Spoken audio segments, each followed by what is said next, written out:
Welcome to Coping with Ghosting, the podcast that provides hope, healing, and understanding for anyone who has been ghosted. I'm your host, Gretta, and if you're struggling to feel safe and secure in a romantic relationship or friendship after being ghosted, this show is for you. My guest, Karen Robinson, is a mental health therapist, trauma recovery expert, and transformation coach with 25 years of clinical experience. Karen's also the host of the Heal Thrive Dream podcast and CEO and founder of Heal Thrive Dream, a mother-daughter company that includes a wide range of services and products for women recovering from trauma. Thank you so much for joining me today, Karen. Thank you, Greta, for such a nice intro today. Karen, after I was ghosted by my friend in high school, I was scarred. Okay, so when I went off to college, I honestly was afraid to make new friends because I felt like it was going to happen again. Because I had been super close to my friend at my school, but one day I went up to her to ask her something and she just turned around and walked away. And that was the last time I talked to her for years and years. So it really took me a while to open up to people in college and begin to feel safe in relationships again, romantic and friendships. And I know that many of my listeners are hesitant to open their hearts and start dating or make new friends after experiencing the trauma of being ghosted. So I'd love for you to dive into ways that listeners can feel safe in relationships. Sure thing. The first thing I would like to say is I am so sorry that happened to you. Not kind, and you deserved much better than that. For listeners who have experienced this, I think it's really important to remember not to give up on building relationships with others. There's several reasons for that, but the main reason is that we heal within community. We are made to be in relationship with one another. And yes, that means being hurt from time to time. Healing is possible, hope is possible. I think working on our self talk after an event like that is huge.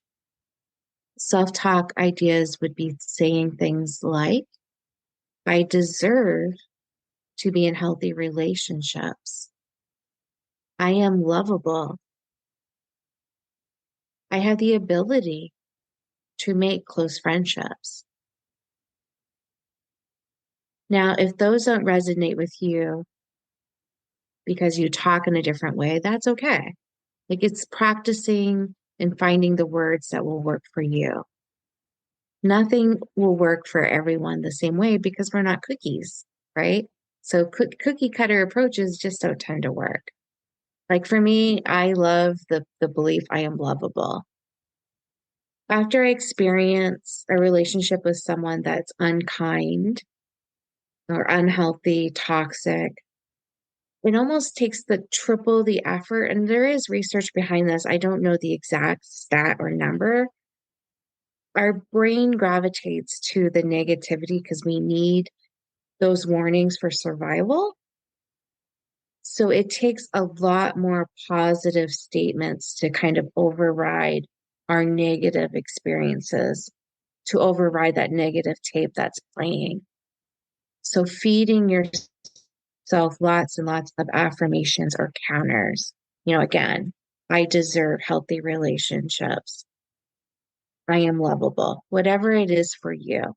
So that's my biggest suggestion. Now, some people, because of our subconscious saboteur, I'm not sure if I'm saying that right word right now, but we self-sabotage a lot. And so if that's you, and if you're someone that changing your thoughts is more difficult, then I would recommend taking courses in cognitive behavioral therapy. And I teach that. I have a basic level and an advanced level, but there's also workbooks and things like that that you can purchase to help you with that. And what that does, it helps you track your negative thinking style. It helps you challenge your thoughts by teaching different analytical tools to really challenge the way you think. And then it helps you reframe into a more healthier thought. So if you're, I call it my clients who struggle more with negative thoughts. Maybe there's high depression or anxiety is a little higher. Then we do cognitive behavioral therapy work. Okay, so that's two things so far. Or Mhm. the simple version is just jumping to positive affirmations or counters. If that's difficult, the more complex step would be to do some cognitive behavioral work.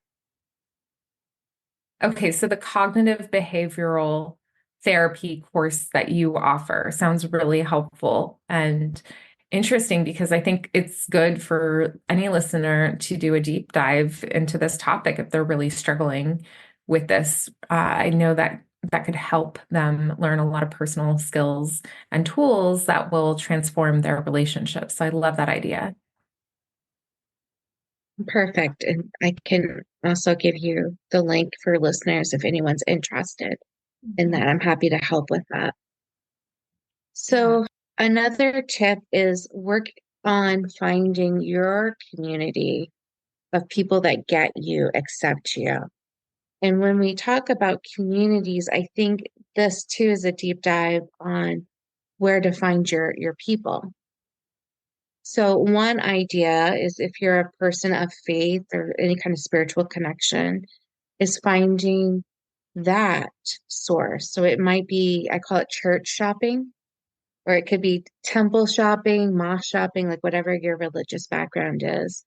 Or if you're not religious, is there another, like, do you like Stoic, readings about Stoicism? There's people who really love that, and the reading is actually really well done. I find it quite inspiring. So finding like-minded people, it could be spiritual, it could be sports. If you love sports, like are there any rec teams that you could get involved in? I am also an avid reader. I love books. I probably go through three a week. So book clubs can be placed with like-minded people. When you find like-minded people, it's just easier to engage and make connections, especially if we're a little shy or have been bamboozled before from toxic relationships. It can help us, practice being more confident again. I also really like the concept of meetups because you can safely interact with people based on interest in groups, so it's less intimidating. It feels safer too, especially if you move to a new area. But from there, it's an opportunity to make closer relationships as well through that. So that's another tip I really like. Listeners may know because I've talked about it in other podcast episodes that I love meetups too. And it's one of my favorite places to make new friends.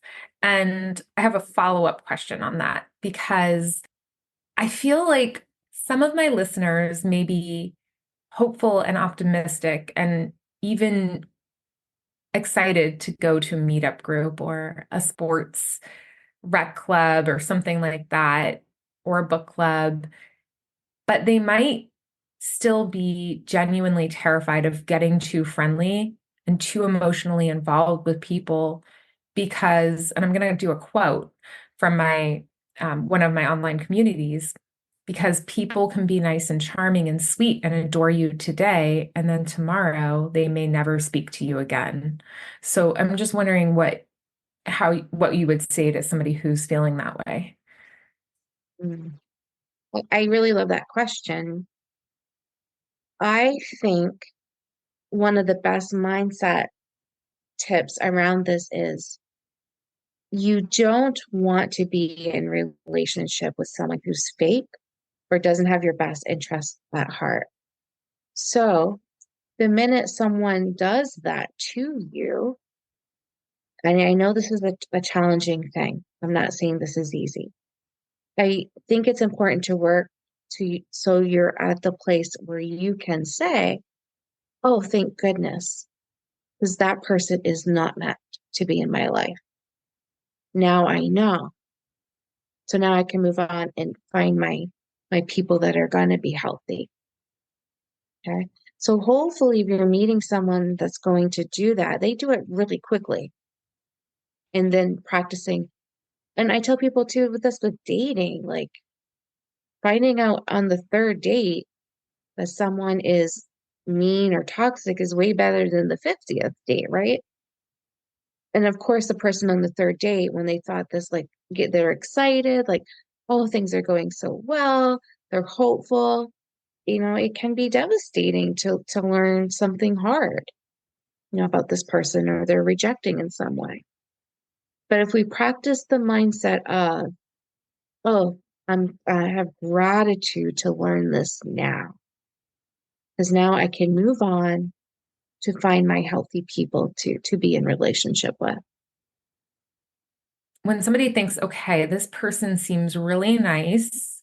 I've been going to meetups for a while now.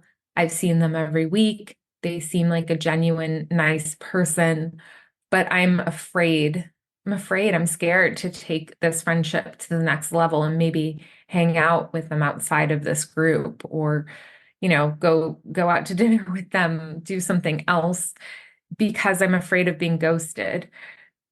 What would you say to that person? Yeah.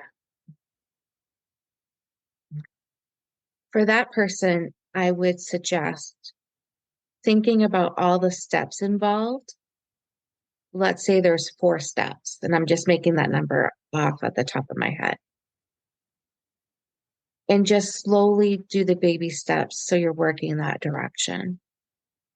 So, for an example, could be just something as simple as, um, asking that person for their phone number. So, like, oh, is it okay if I text you once in a while? To talk about acts, like whatever the mutual activity is, that could be like step A. And again, this may not even be in the right order. Like, I really feel like I need to know the person in order to help them with the steps in the order because everybody's kind of on a different journey. But another tip would be to be honest with that person and just say, hey, I want to share with you, and this is me being vulnerable. I've had a recent rejection from someone, so it's made me a little shy and hesitant. Do you have any thoughts about that? Like, would you be interested in us connecting and going out to lunch? And just gauging that, taking those little baby steps, I think can be helpful. Because then if the person they have an opportunity to say, I don't think we're a good fit, or however they say it. And then it's good to know because now you can move on to building those healthy relationships with someone else. And another step is, just let's say that you really want to go on a camping excursion with this person, but you're doing these baby steps. So then of course another step would be going out for coffee or tea. So I hope that concept of baby steps is helpful. And again, if you have a therapist, it would be really great to work with them on like a plan or someone that you trust with the plan. That is great advice and something that is important to remember when you're just meeting people. You just take it one day at a time. This episode is sponsored by BetterHelp. So, being ghosted can be extremely upsetting and overwhelming, like a punch to the gut. It can bring out past emotional wounds and intense feelings. And what really helps is talking about these issues with a therapist, regardless of whether you have clinical mental health issues like depression or anxiety, or if you're just a human who lives in this world and is going through a hard time. Therapy can give you tools to approach your life in a very different way. And that's why I'm excited to tell you about today's sponsor, BetterHelp. BetterHelp's mission is to make therapy more affordable and more accessible. And this is an important mission because finding a therapist can be really hard, especially when you're limited to the options in your area.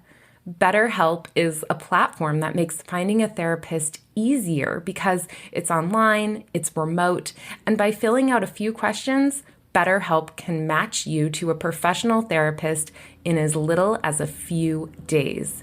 It's easy to sign up and get matched with a therapist. There's a link in my show notes. It's betterhelp.com/copingwithghosting.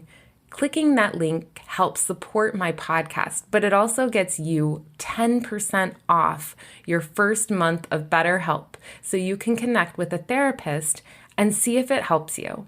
And because finding a therapist is a little like dating, if you don't really fit with that therapist, which is a common thing with therapy, you can easily switch to a new therapist at no additional cost without stressing about insurance, who's in your network, or anything like that. So, therapy helped me overcome many challenges after being ghosted. It's truly an act of self-care and healing. So if you're struggling, consider online therapy with BetterHelp. Click the link in the show notes or visit betterhelp.com/copingwithghosting. That's BetterHelp, HELP.com/copingwithghosting. Thank you again, BetterHelp, for supporting my podcast. So now let's go back to the other things you were going to share about how to feel safe in relationships. Yeah. Now, I don't know if this tip will necessarily help with safety. I think that's an interesting word that I want to come back to. But in terms of having those flags in relationships when you're trying to figure out, let's take dating, for example. And I think this could work for friendships too, but dating is a little bit easier to describe this with. When I was coming after a divorce with someone that was toxic, one of the things I stumbled across in my work as I was doing some couples counseling at the time.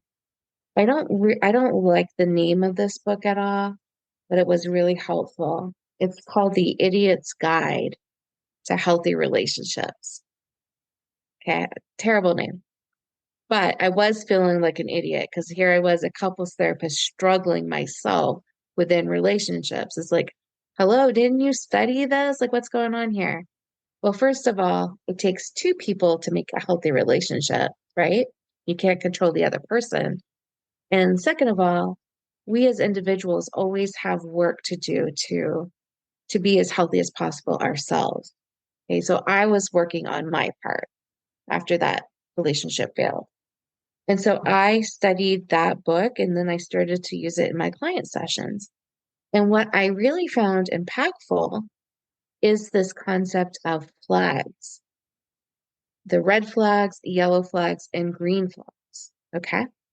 And so I used this process when I started to date again, and it was incredibly helpful. So let's start with the red flags. The red flags are no-goes. You do not want to be in relationship with people with red flags. And for me, because I had a lot of breathing problems, is I will not date a smoker. Cigarettes are off the table, or smoking anything really. Now, I didn't think of it at the time, but that probably would be true for friends too. As well, friends to go away with, especially in hotel rooms or camping or something. I think I do have a couple friends now that smoke, but when we are doing activities together, they're not smoking. Like we go to the movies, or one of my friends actually is in my Bible study group. I know she smokes. So I don't judge people for smoking. I just know that, well, like, talk about like dating, to kiss someone, they can't be a smoker if you've got breathing problems. That's a no-go. So red flag was an example is smoking. Now, when I was dating, I was a single mother because I had a child in my marriage. So a yellow flag for me was children, the other person having children. Like I could go either way. Now, when I say I could go either way, meaning if they had maybe one or two, but I actually went on a date with someone who had something like seven children. And so So the number of children mattered. I did not want to be an insta mother of, I had two on my own at that point because I had one in the marriage and then I adopted a child as a single mom. So I was like, taking on all those other children, that's a no-go for me. That's not going to be healthy for me. That's a lot of responsibilities. And then the green flags are what you must have in a relationship. And I would say this goes closely with your value system, right? And so if you're a bleeding heart liberal with social justice causes and just have a passion for that, you're probably going to not do so well, especially in close, intimate relationships with someone who's extremely conservative. Okay. I'm not saying it doesn't happen, but for some people, that is a red flag. Other people can do it. You know, I have tried to date people outside of my political affiliation, and it's a no go for me because my values are tied up in my voting practices, right? So those are just some kind of examples. So knowing what your flags are, what your green flags are, what your values are, knowing what are no goes for you. I had a client once that went away with a friend and they stayed in a resort. They were in a hotel room. Well, it turned out that friend had brought a lot of drugs, illegal drugs, with her.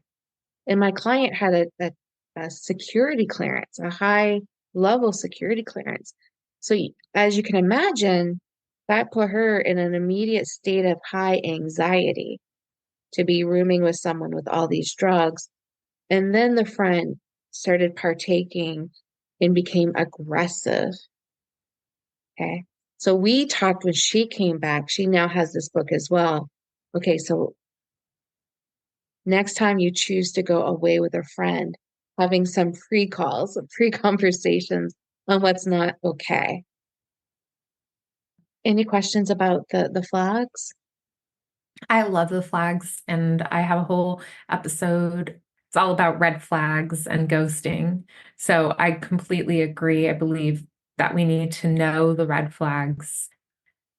I'd like to share some questions from the listening community and the Facebook community in particular. I have been ghosted in the past, and now I fear that my partner will leave me. What are reasonable things to ask a partner to help me feel more safe in my relationship? I tend to need a lot of reassurance. Yeah, really great question. So, first of all, you want to be with a partner that isn't stingy with reassurance. They should hand it to you on a plate. Okay. But you have to verbalize that you're feeling insecure, if that's what your experience is right now. So it could be something like, look, I know that this isn't necessarily healthy, but right now I'm struggling with insecurity. Are you going to be okay with giving me reassurance? And then stating directly what you need to make that happen. It could be, for example, now I recommend this more if the relationship is at a deeper level where there's a commitment, because otherwise it's too intrusive, I think. So let's say you've been dating for a long time and it looks more serious. I think it's okay to say, one of the things that would help me feel better is if we had joint or mutual access to each other's email, phone, texting. I would just feel better to be able to see on your phone that you're not in relationship with other women. That would help reassure me. With someone with nothing to hide, that's going to be that's a no-brainer. Yeah, I'm like, oh, sure. I hope that helps you feel better. Now, if someone you're dating is too private, that could just be their value, or it could be that they're hiding something. But either way, they're not a match for you right now. If you're feeling insecure and you need that reassurance, so it really is about being in relationship with people that value you where you're at and you valuing where they're at. So if you're not valuing somebody else's privacy because your need for reassurance, being able to say that and getting on the same page with that. So that's one thing I would recommend. How often is it okay to ask a partner for reassurance? Is there such thing as too much? I think it can feel that way in the beginning. I think if the partner is super willing to do it and is open to it 1,000% of the time, that need will go away. Actually, I'm very sure it will go away. The problem is if you're in a relationship with someone toxic, it'll just get worse. Thus, how toxic relationships are not what you want. Right. And so, what are some signs in a partner that aren't verbal that could reassure you that you're in a trustworthy, secure relationship? What are some signs to look for? hmm I think someone that will, leave their phone around, like they're not hiding it. Someone that doesn't close their computer when you walk in the room, like it's open and if you're walking by, you can see kind of thing. Now, of course, there's exceptions. Like I'm a therapist. If my husband comes into the room, he knows I have to. If I'm writing a client note, he knows, but he also knows he can trust me at this point, right? He doesn't have any need to be reassured that I'm not doing something I'm not supposed to. Yeah, so I think just someone that's very open with you, and willing to be open with you. So, for example, if your partner says, I'm going out with my friends on this night, if you say something like, okay, well, could you call and check in with me and reassure me? That should be a no-brainer. Like, oh, sure, no problem. If someone really cares about you and they're healthy, they're going to want to do those things. That's what love is. So if someone doesn't want to reassure you or do little things to help you feel more secure, they're not someone I would want to be in a relationship with. And I know that personally and professionally at this point. I agree. I have another question from the listening community. I've suffered PTSD around being ghosted. Now I have a hard time trusting people, even if they seem great. How do I know the difference between anxiety and my gut feelings? Is my anxiety intuition or trauma? This question is way more complex, right? Yeah. Sometimes I don't think we can tell because it's so enmeshed with each other.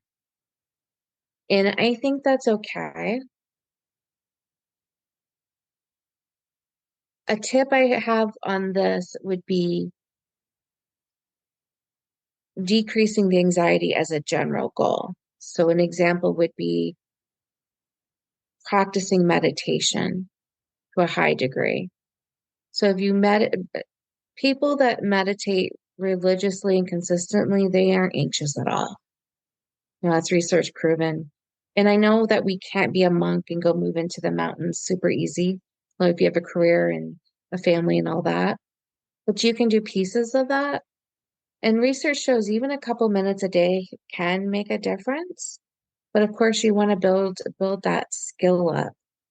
Now, I have people who are anxious tell me, "Oh, I can't do this. I can't sit still." The more anxious you are, the more you need to do this, the more practice. It's okay to start out with 2 minutes and go to 3 minutes, and build yourself up. So that would take care of the anxiety over time. Now, if you have a family history of anxiety or if you feel like it's chemically related, then, of course, you may benefit from what's called an antidepressant. An antidepressant helps with both anxiety and depression and is not addictive.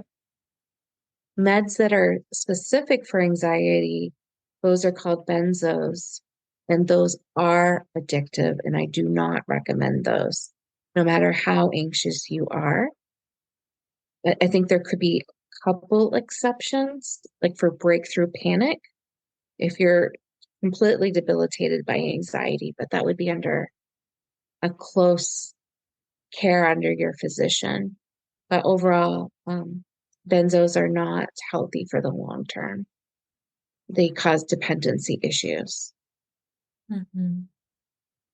So meditation, I recommend meditation all day long, every day. And I'm not so great about practicing what I preach, but I do know based on when I am consistent and based on research, it's one of the best ways to work on bringing down your anxiety and also increasing your confidence.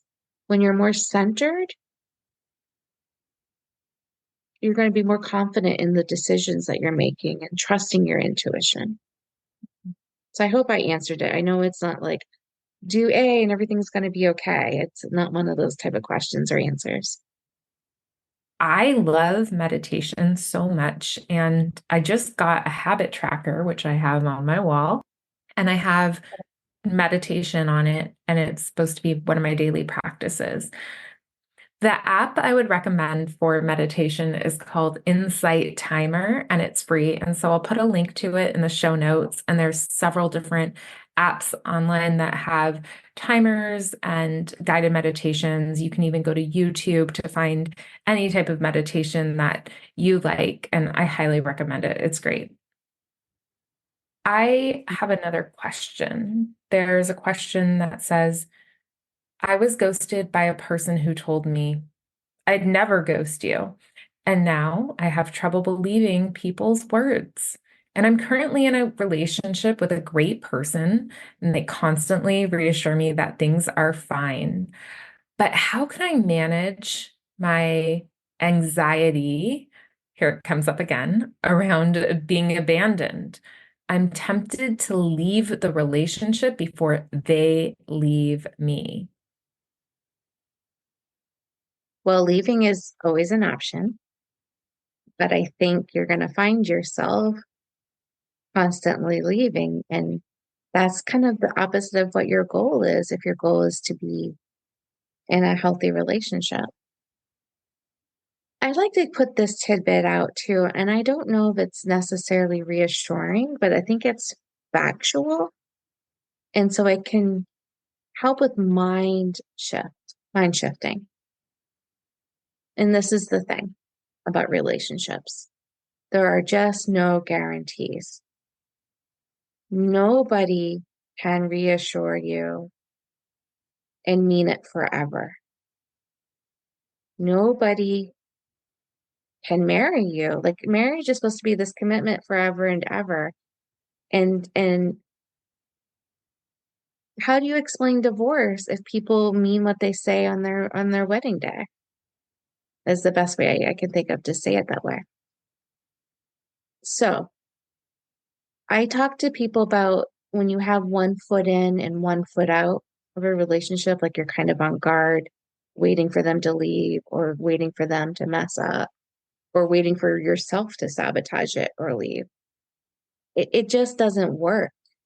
You can't have one foot in, one foot out and expect it to work. Because there's no guarantees in relationships, people could wake up and leave. We could wake up and leave. That's free will. Everybody has that choice. So since there's no guarantees and that you could get hurt, why not just be in the relationship with 2 feet in? We think being on guard will protect our heart and help us feel less pain, but there is no evidence. Pain is pain. You have a half a foot in, it just doesn't work. If it worked, I would say do that, but it really doesn't work. So 2 feet in, there are no guarantees of the relationships. Take people at their word until they give you evidence of not being able to do so any longer. Thank you for sharing your wisdom around that. I think that's going to help a lot of people. I want to circle back to the original question. Are there any other ways that listeners can feel safe in relationships? We've discussed a lot. I'm just wondering if you have any other Mhm. advice around this. Well, some of this advice, I think, is probably just, I don't want to use the word common sense. Maybe obvious is probably the better word. So if you worry about safety physically, I would recommend taking some martial arts courses, some self-defense courses, because when we do that physically, it helps with feeling emotionally safe as well, because it's just confidence.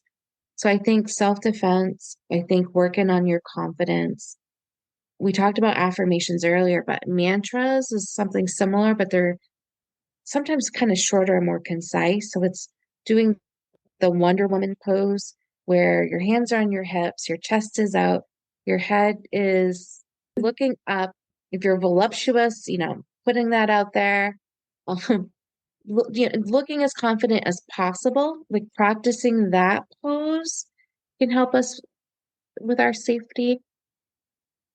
It could be having like a little alarm on your key ring. There's all kinds of things to help with safety. And, I know the person who wrote that probably is meaning emotional safety, but because our physical bodies bear so much of the anxiety when we don't feel emotionally safe, working on those areas will help with that. So it's all interconnected. Because remember, our brains and our bodies are in one vessel. So Yes. what helps with one thing can help with another. If you work on your mental mindset, you're going to be physically healthy. If you work on your physical health, you're going to be mentally healthy. Those are all great points. And, if you're starting to date somebody or if you're starting to hang out with a friend or a potential friend that you met individually in, at a meetup group, and now you're doing something one-on-one, always make sure that you're going to meet them, in the beginning in a safe space. So a public space, like a coffee shop during the daytime that's well lit so that you feel like, there's other people around. If something happens, they'll see it. You're not going to be alone with them in their bedroom. So that's another Right. way to feel safe. Is there anything else you'd like to share about ghosting or being ghosted in general? I want to repeat the point about not giving up on safe relationships or healthy relationships. I like the idea too of having a person where you share your location with on your phone. Yes, My daughters and I do that for each other. And I love that my daughter, who's in college, she's almost 21. I love that she trusts me enough for her location to be on. And because she trusts me and I trust her, I I don't need actually I've never even looked at it as my other daughter that will look at it, who's 14. She tracks down her sister, like, oh, well, we won't call her right now. She's working. But I think it's just so reassuring for family too, if for young women. But it can be any age. Age doesn't make you more safe. It probably makes you have this false idea like you're too wise for something to happen. But anyway, the point is sharing your location, I think, can be helpful. Yeah. right. Even Uber rides, I share it when I'm in my Uber. They have that option on there where you can share with somebody else so they can track your route. I love that. I love those little safety features. That's great. And for anybody who's dating, whenever I'm coaching, I recommend that they screenshot the image of the person they're going on the date with and Yeah, share it with somebody they trust who they know can be there for them and have say, okay, I'm going on a date at this time and this is the person I'm going with and I'm going to text you by 10 p.m. tonight. If not, give me a call and have a plan in place for if I don't love that. reach out to you. Yeah. Another idea is to do a background check. It may not be feasible for the first date per se, but if it's getting to the point where you're going to allow them to pick you up and go somewhere, you may want to pay to have a background check done. Obviously, it won't make things 100. I mean, there's criminals who don't have a background check, right? But at least you'll know if they already have a record of stalking or domestic violence. You will find out that way. So I've done that quite a bit when I was dating too, is just go ahead and pay. And it really helped me feel safe when I was dating.